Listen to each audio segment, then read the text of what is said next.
மேடையில் வீற்றிருக்கும் என் ஆருயிர் சொந்தங்கள், அருமை அண்ணன் சுபவி, ஆருயிர் சகோதரர் மாண்புமிகு அமைச்சர் சிவசங்கர்,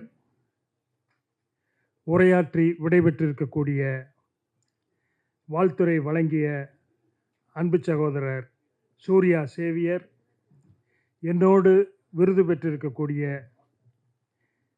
என் பெருமரியாதைக்குரிய அருமை ஐயா வெற்றியழகன், புலவர் வெற்றியழகன், அருமை ஐயா வாலாசா வல்லவன், இந்த மிகச்சிறந்த நிகழ்ச்சியினை சீரோடும் சிறப்போடும் ஏற்பாடு செய்திருக்கக்கூடிய என் அன்பு சகோதரர்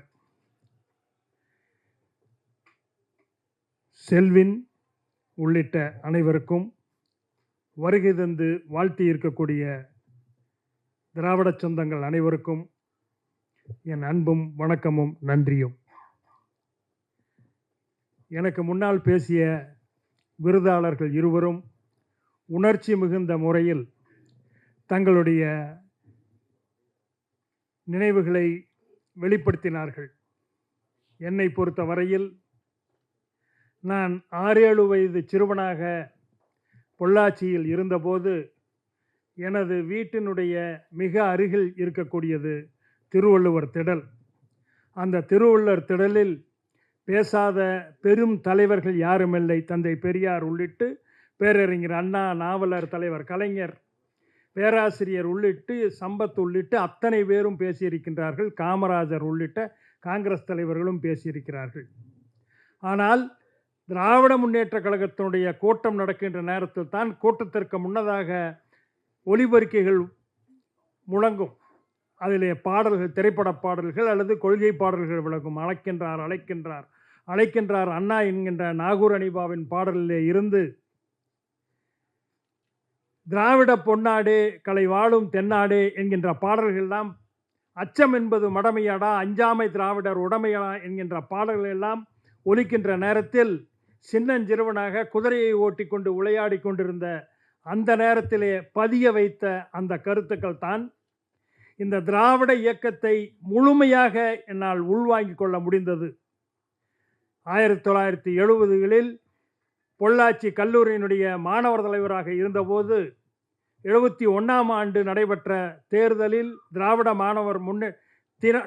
மாணவர் முன்னேற்ற கழகத்தினுடைய செயலாளராக பொள்ளாச்சியிலே மாணவர் படையை திரட்டி திமுகவுக்கு வேலை செய்ய தொடங்கியவன். 71 முதல் இன்று வரை தொடர்ந்து பணியாற்றி கொண்டிருக்கிறேன் பொறுப்புகளோடு. இந்த பணிகளின் வாயிலாக நான் கற்றுக்கொண்டது 77 முதல் 84 தேர்தல் வரையில் தொடர்ந்து தோல்வி என்பதை எல்லோரும் எப்படி எடுத்துக்கொண்டார்களோ, நான் என்னை மறந்து வெறுத்து கொண்டிருந்தேன். இந்த இயக்கத்தை தாங்கி பிடிக்க முடியாத, இப்படியே போய்விடுமா?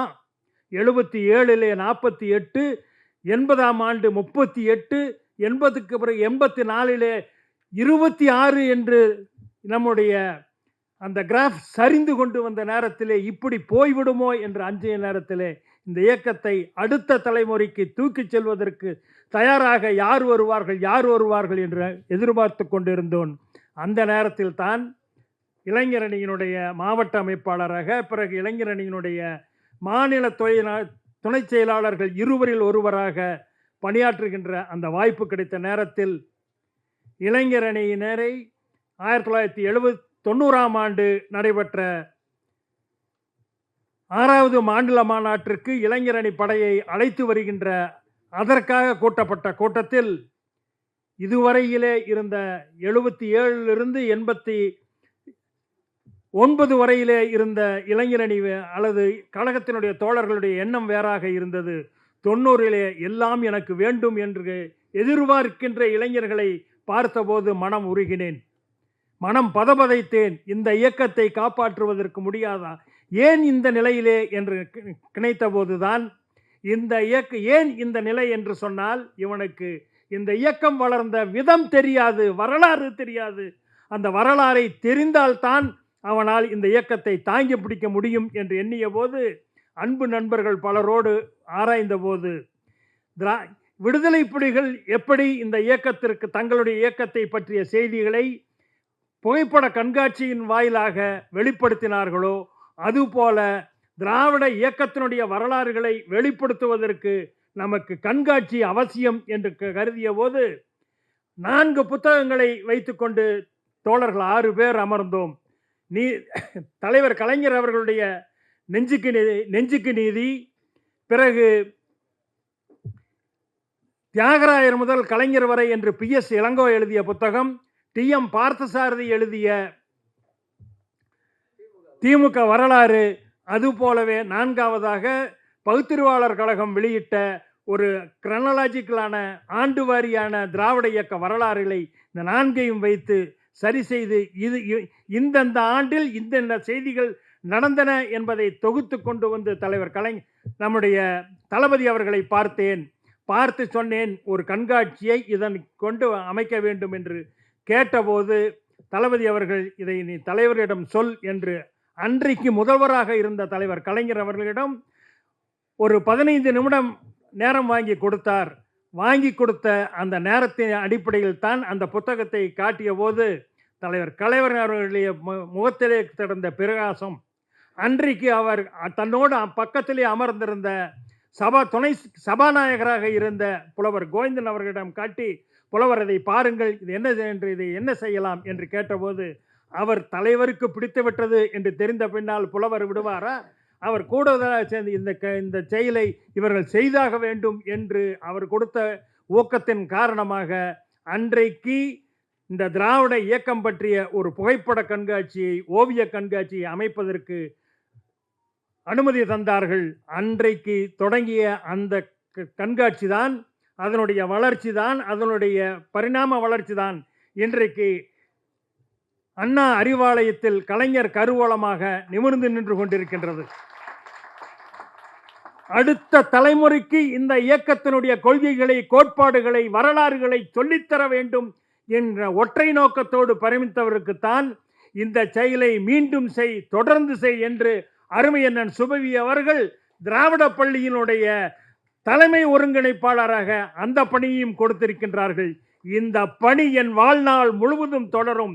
திராவிட இயக்கத்தை, அதனுடைய கொள்கைகளை, கோட்பாடுகளை, லட்சியங்களை எடுத்து சென்று அடுத்த தலைமுறையின் கையில் கொடுப்பதே என் லட்சியம் என்கின்ற அளவில் என் பணியை தொடர்வேன்.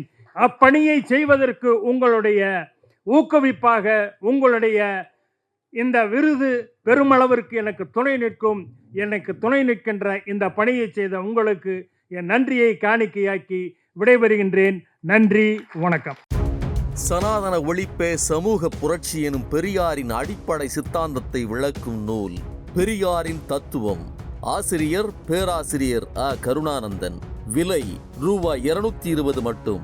புத்தகம் வாங்க திரையில் தெரியும் தொலைபேசி எண்களுக்கு தொடர்பு கொள்ளுங்கள். மேலும் கருஞ்சட்டை பதிப்பகத்தின் இணையதளத்துக்கு வாருங்கள்.